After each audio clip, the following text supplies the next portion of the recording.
Hi, welcome to a new week. This coming weekend, it's Pentecost Sunday. And in the run up to that, I want to share one or two devotionals this week about the Holy Spirit. In Genesis 1 verses 1 to 2, we can read these words. In the beginning, God created the heavens and the earth. Now the earth was formless and empty. Darkness was over the surface of the deep. And the Spirit of God was hovering over the waters.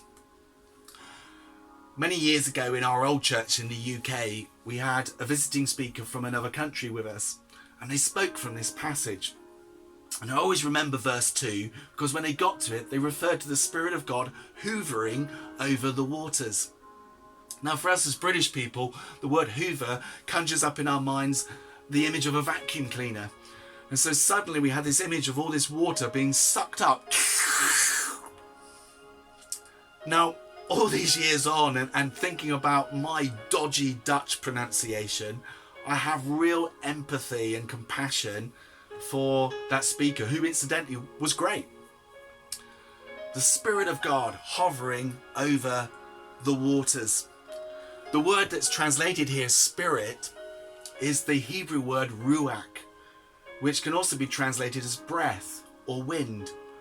And there is usually some debate, scholars seek to work out in each case what's being referred to.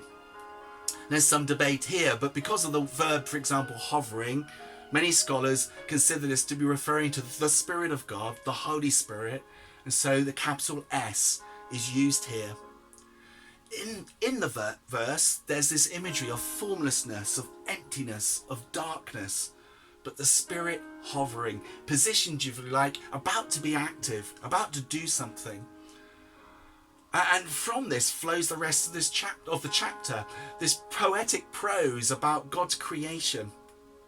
Now, I don't know what your view is on the processes or how old the universe is, and personally, I don't see a conflict between faith and science when it comes to that. But whatever your views, the passage points to the creativity of God, of life as a gift from God. I wonder if we see it that way. Maybe even in these past few weeks, life's felt quite challenging. Can we see life as a gift? And the Spirit was hovering over the waters before all of this happened. This week runs up to Pentecost Sunday. Christians all around the world will be remembering the occasion in Jerusalem many centuries ago when the Spirit was first poured out on the first followers of Jesus Christ. But also Christians will be asking that the Lord will refill them with His Spirit even now in May 2020. As we go through this week, I want to encourage us to have a sense of the Holy Spirit hovering over the church even now in the world. You know, the Holy Spirit is not limited by the internet. He really isn't. You know, the fact that much of the worldwide church right now has to be online does not limit God. The Holy Spirit is still able to touch lives. He's still able to draw people to know Christ. And He's still able to empower those who are followers of Jesus, that they might be able to follow Christ in their daily lives. You know, God was not caught out by the coronavirus. It didn't take Him by surprise. God is not in lockdown, even if we've needed to be in order to help protect other people's lives. In the last book of the Bible, the book of Revelation, there are 7 letters to different churches in the Asia Minor province of the Roman Empire. And each letter includes these words. Whoever has an ear, let them hear what the Spirit says to the churches.